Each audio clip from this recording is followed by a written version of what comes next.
He said, I'm fine when I'm fresh, and I'm fresh when I'm better. It's straight from the K, and we can talk about whatever women's choices and divorces. Hey, it's all up to you. Like, comment, subscribe. Bring my hook in for me, boo. It's straight from the K. And it's straight. I thank you, new subscribers. Also, I thank you, new subscribers. Okay. I appreciate you, and thank you for rocking with me. Whoever been with me this long, over the year and a half I've been on here. It was an idea formed because a lot of women just don't know how to move forward out of the dysfunction that we are raised in. And a part of that right now I want to talk about is what comes from it is anxiety. And anxiety disorders are the most common mental health disorders. But for black women, it's more chronic. I ain't talking about marijuana, nothing like that to hold you down. I'm talking about real chronic, meaning that it is something that continuously happens and it's basically inherited. And so that's based off of the NIH.gov and a couple of other psychological websites that I will have referenced at the bottom, okay? But let's begin, because sometimes you don't even know that you have anxiety. And anxiety is a big issue right now, especially with how we are responding to things out here. We don't know. It's getting worse because it was just basically just on how we was raised and some of the different environmental situations and other things that get inherited to us that we deal with. But these are the signs of anxiety. Excessive fear or worry too much. You know, like you scared, and a lot of us are like that, especially now. We can't go to the grocery store. We feel like we can't go to a parade. We can't sit in the airport too long. You feel like you're a sitting duck anywhere you are. And especially as a black woman, you really be feeling like, okay, they're going to pick me out, because you don't know what cause or what thing that somebody got to be upset about that day. Number 2, irritability. Like I said, we come with an attitude, you know. People like, what? Cause someone sit down. Always, what you say to me? Oh my God, you be happy one moment, then you down, you real irritable all of a sudden. That's a sign of anxiety. You're just anxious. Don't be all right with yourself. You know what I mean? Don't have people thinking you crazy. No more crazy than them. If they're your peers, then you're no more crazy than them. Don't have nobody talk over you like that. Changes and the things that causes anxiety. Okay, so changes and avoiding things that causes anxiety. So we change and then we start just avoiding things. Like I'm gonna do Instacart. I'm gonna get my food DoorDash. I ain't trying to sit in nobody restaurant because I don't want to get shot, or I don't want to deal with the people looking at me one way or another because I want food from this specific restaurant because I'm a black woman. And or you just don't. It's before the guns, because we had anxiety problems. Most of the things I'm quoting came about way before this pandemic. But now you're scared because you think somebody's gonna cough on you too long, or you coughing. It might be your allergies, but you're anxious because you think somebody gonna think something is in the world, and the green grass grow all around and around. It's ridiculous. Difficulty focusing on making decisions. Difficulty focusing on making decisions or making decisions. And that's because when you anxious, you don't know that, but when you have that anxiety going on, you can't, like, go on, I can't, you want cheeseburger or burger, you know what I'm saying? It don't be that simple. Like, you might be like, well, do I want to go with all electrical, or do I want to go, with gas appliance and electrical? You know what I mean? It might be a decision like that, but you don't want to make no decisions. And I'm guilty, because I know I have a lot of anxiety. So I'm talking from an anxious person to other anxious people. But do not feel bad about it, okay? Because it's been recognized and documented that this is a problem. Okay, so anxiety and how our images are seen in the country, and how us having anxiety and the images that how we are seen that creates our anxiety, because we are held up to a standard according to ncbi.nlm.nih.gov, and this was anxiety and images in this country of how we look as a black woman. And we know this, it's inherited. We find this out. So as soon as we find this out, it started becoming like we had to play one of these parts. And these are the 3 parts. You have to be, thank you, Yana, a strong black woman, You got to keep on keeping on. You know, you got to be a strong black woman. That's what you're supposed to be. And you got to try to fit yourself into that category if that's your lane. Then you got to be the angry black woman. Cuss you out before hearing somebody out. Just cuss you out. Like defensive, like, you know, like myself and my mom is like that. You know, we just like, what? What you say? And a lot of us are, you know, all of these. And then the third one is what we are, the images that we are shown that we are. Like we don't have no other images but these. We are either the Jezebel, video vixen, sexualized black women. So we are strong black women, angry black women, or a video vixen, Jezebel. And I feel like I fit all three because, I mean, I'm a strong black woman because I'm going to keep it moving if nobody ain't going to do nothing for me. And I'm not, I don't even trust you, which turns into me being an angry black woman because I'm like, nah, you know what, just go and give it to me. You ain't got time to wait on you. And I don't have time because you be outside. You know, that's the anxiety because you've been there already, saw it one time. And then that comes to another point that was made. You know, these images play a role in the development and maintenance of our anxiety. Those three roles that have been put on us, either you're going to be like the sex, this is what you got to be. You're going to either be the sexy black woman, or you're going to be the angry one. You know, I ain't got time for all that. Or you're going to be the strong one, where everything keep going. Or you might be all three, like me. And I'm the super anxious, you know what I mean? Because I don't trust nothing. I don't trust nobody. And I mean nobody. But anyway, so that's one of the issues that we have to fit in, those three. And we can't be ourselves all day because we're acting like either one of those or we're trying to act another way. And that makes another anxiety. You know, that's what they think we are. And so we get put in those categories and we try to fight those categories a lot, especially a lot of times while we're at work. And according to, whose article was this? Oh, okay, this was from To Be Female, Anxious and Black. And ADAA.org. This is by Dr. Angela Neal Barnett, PhD. Her stuff will be at the bottom too. And this is before, she wrote this before COVID, 4/23/2018. Just recognizing that acting white accusation has nothing to do with us wanting to be white and everything to do with what it means to be black, attacked on one's racial identity. Let me say it again. The acting white accusation that people put on us, you know, because we can't come in there with the strong black woman, the angry black woman, and the video vixen all day. You know, we can't be that person, and we're trying to fight that person. So a lot of times on our jobs or when we're trying to engage in business, we put on another person, and which makes us anxious because, like, oh, how are they gonna figure out that I'm really not like this all day? And so that's the acting white accusation. It's an accusation. No, that's doesn't mean we're trying to act white, but we might get accused of it. Has nothing to do with wanting to be white, and everything to do with what it means to be black and attacked on one's racial identity. We just be attacked all the time, so we don't know how to come. I don't, you know, can you be you, truthfully, all day? Can I actually go in there playing Boosie? You want to start? You want to?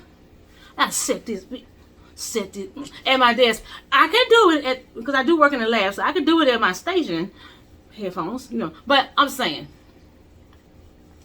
for the most typical person, nowhere, you know, you just cannot be, you know, turn up playing T.I., you know what I'm saying? You know, whatever, you know what I'm saying, making the stallion out, dropping it down. But that don't mean you sexualized because you might want to listen to this stuff or you being a strong black woman. It's just like something you like to do. Now, mind you, other races can play what they want to play all day long and will play it over you. I work in like labs and stuff like that. They'll put that Taylor Swift on and work all day, and it don't supposed to offend you at all. You're supposed to be okay with listening to that. But when you put something on, they talking about why they always crying. I had one lady told me that when I worked at LabCorp, she said it's like a whole bunch of hollering to me. That's what she said about our gospel music now. Just playing our gospel music. Sometimes they get offended. So it's like you anxious, like, can I turn this on? Can I be me? You can't. So that's where the anxiety comes from. It stems from that way. Even Summer Walker back when she first came out, I think around 2019, when she tried to accept her award, she couldn't hardly accept her award, you know, on the stage because she said she suffered from social anxiety. She didn't know what to do. She got all these lyrics talking about, you know, how you her man and she love you and put that thing on her and everything else. But when it came time to accept the award for all that she planted, she didn't know how to be in front of other people and how they was going to be accepted. Because when you're an artist, That's why a lot of black people are, or ethnic people, we have a tendency to have a lot of art that comes out of us, because that's the way we express ourselves. And if you criticize that, oh baby, you messing up real big time when you criticize somebody in their art, because that is what they truly are, and they're expressing themselves, and they call themselves being vulnerable and being truthful at that moment, not putting on no airs or acts. They feel like they can be themselves at this time. I don't think you understand.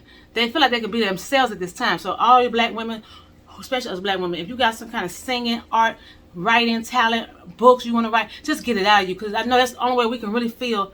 Like I do this video, and then I have a nerve to do I sell hair, and I have an online beauty supply, so I sell beauty products, and so I dance a lot. And then here come my girls, my people want to tap me. Why you gotta be dancing all the time? Because that's me. I express myself. I can dance. Dancing and hair go right together. I don't know if y'all watch P Valley, or it's a couple of other TikTokers on there, and Instagram people who style hair, and they dance with their with the style.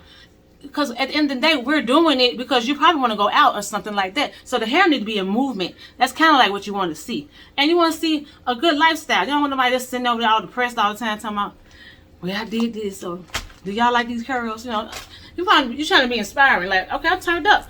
And it's a good thing. And so don't dampen my creativity when that's the only time I can be myself. And you're trying to tell me, my own people, telling me I can't be myself at a time that I only get a few minutes to be myself, where you got to be under one of these other stigmas as far as a strong black woman, angry black woman, or a Jezebel video vixen all the time. And then fight that back when you go to work, or you're around other people who think that's all you are. That's not all you are. That might be a part of you, but that's not all you are. You know what I mean? That's not all we are.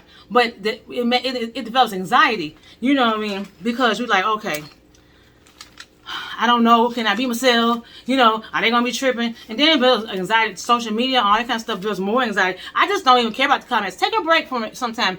You don't even care. You don't even care, because them people, they're so unhappy with themselves. So I also got, the poverty situation. How a lot of us was raised and having things that we did not know for sure. Some things was like unsure coming up, as far as, was your family gonna be your family? Was your mom gonna stick it out with you? Was your mama and daddy gonna be together with you? And was the lights gonna stay on? Things like that nature. Because a lot of times, I know when I was coming up, you'll be privy to a little more information that you need to be as a child. But at the end of the day, that's your reality. It's your reality, and you learn how to survive with it, which turns into that strong black woman stigma that we get. But there've been times when the lights got cut off when I was coming up, or there wasn't no water or something like that for a minute, because I lived in Chicago and I lived in Atlanta. So, and my grandma used to have issues trying to make sure I went to private school, and sometimes that stuff, it was hard paying for my piano lessons and stuff like that. And then when I came to Georgia, same thing. People trying to maintain, and then I had to deal with other issues too. So, you just like, oh my God, am I going to do this? Am I going to be able to? Then you start building that up. Then it gets to a point where you turn to that strong black person, because you realize sometimes the lights might go off, or sometimes the bill can't get paid. Mama and them can't meet everything. They can't be Superwoman all the time. So you just start getting scared, and you develop that anxiety. And then you might witness some domestic violence in your home, and then that start making you have anxiety too with the strong black woman, or as well as the angry black woman. When you cuss them out before you hear them out, oh no, ain't gonna be none of that. But it turned out being all that, because you're doing the same cycle, and we just have to heal. Effective therapy with black woman, Stephanie Pappas. That's 11/1/2021. That's another reference I'm using at apaa.org. Her reference is at the bottom. This is we're gonna talk about. So that we talked about that. I just want to let you all know that you're not alone. I suffered through. I think all black women suffered through coming up, and which it also spills into our relationships, where we feel like, this person ain't gonna play me because I saw somebody get played, and anxiety is there. It's on high. Like, I don't want to be, waste my time with this person because I saw my family wasting their time, and you still end up wasting more time. But it's still not something that you can move on from. So we have to realize things, and so we want to move forward from that. And please comment in the description. I'm sorry, comment in the description. Yeah, comment in the comment section about how do you feel, and what kind of anxieties you think you may have now realized from this discussion, you know, or whatever. Because it's all about discussing and moving on. I am not no one to tell you what's wrong with you. And I'm sitting here with a problem. I'm talking because I got the problem. I'm anxious myself. I'm working with this with you all. While working on this video, I did some healing myself, some more healing, and I want to do more and more and more. That makes us lighter and you know, freer and be able to engage in life. The Bible said, "I come that you may have life and have it more abundantly." He didn't say he wants you to come and be stressed and worried, you know, because you don't know how you're gonna pay your bills, or if this ninja over here hadn't came home or nothing like that. So don't worry about that. What can we do to go ahead to move forward, you all? Realize your and our challenges faces black women, our impact of racism on black women and mental health. You gotta realize that. Realize the challenges facing black women and the impact of racism on black women affect mental health. Understand it affects your mental health. Just accept it, and then we can walk from there, okay? Because it does. Look, because you got some people, it's all good with them and they talking to you, but then at the end of the day, you got some people about to go upside the wall before they even speak to you. So you got to know how to come in and out of that thing, and don't worry about it. And don't be anxious. Just be yourself. You know what I mean? Number 2, understand and discuss the strong black woman image impacts all of our lives. The strong black woman, the image of that one impacts all our lives. All of our lives. It impacts us. That's the first one, because that's the one I had to make sure food was on the table. That's the one you saw. Whoever raised you, that's when you saw trying to make it happen. And then you're like, well, I'm going to be like Big Mama. I'm going to be like my auntie. I'm going to be like my mama. I ain't going to take no from nobody. You know what I'm saying? Got time for all this. I'm going to be a strong black woman. I got to hold it down. With a nigga and all, I got to hold it down. This nigga ain't finna do nothing either, so I got to hold it down. And that's too much stress and anxiety, because sometimes we may fall short. We're stressed out because something may go wrong in our ability to pay stuff. And now we have anxiety because we're like, oh my God, I failed. Number 3, discuss what can reduce stress and anxiety and identify coping. Okay, so discuss. We could discuss it, or you could discuss it with somebody else. What can reduce your stress? Try to reduce your stress. It is not all gonna go away. I did not come with unicorns and rainbows and Skittles. Okay, I'm just saying, what can you do? What can you do? Like the what is it? The 12-step program. You got accept what you can change and change what you accept what you can't change, but change what you can. You know what I mean? Accept what you cannot change, but change what you can. Sometimes, you know, you can't make nobody say nothing out their mouth, but you can say how you gonna respond to it, or if you're gonna not respond at all. Like, I get trolls and stuff on my on some of my social media pages, and I choose not to respond. I'm like, I don't give y'all no energy for what? Who is you? And that helps me out, because if I start going back and forth with them, I'm gonna start having anxiety. Oh, what they say back, what they say back, what they say. Oh, I'm finna clap back. Then I'm starting to get anxious about looking like a fool out here and giving the energy to the wrong thing. When the energy is supposed to be on my business or whatever platform or whatever thing I'm trying to push out there. That's what my focus is supposed to be. If I reach one person on my sales, what I'm doing as far as my online business, as well as through here on YouTube for us black women, us ethnic black women, us women who's been toxic, been, you know, we didn't somebody, you know, we have been through it, and we want to come out of it. You know what I mean, and move forward.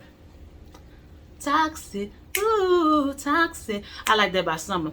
And it's straight. I appreciate you. I don't have my promo on the end of this video, because I'm doing a $2 wig on Facebook Live on the 29th. That's around back to school time. So hey, $2 to get a wig. You know what I'm saying? Somebody get a wig. You know, it costs you $2. Hey, it's like the lottery. It's better than a lottery. I think the probability is a little higher. You know what I'm saying, for that $2. So I displayed what she's gonna be. Anybody care? Put in the comments. Should I go long or short? And so I thank you. I appreciate you. Ow. Straight. Okay, so I'm in my hair room. Every good player girl should have one. You a pimp, you have a hair room. I just play it. But anyway, I'm down here. Cause okay. You wanna talk shit? You run your mouth. Okay, I'm sorry. Anyway, let me show this stuff off. So, you're going to do the ombre, purple. I hope I can catch the color. Anyway, it's purple down here. Oh, I think you can catch it on the slide right there. Anyway, purple down at the bottom. I also got the 3-pack going, I think for 27. No, 70. My bad. Because it's 3 packs with a closure. Let me see. What is this? This is 1012. 14, and I have the 12, 14, 16 as well in stock. Right now. You understand what I'm saying? And then, okay, so these colors are so pretty. I just have to show them. I mean, come on now. It's back to school coming next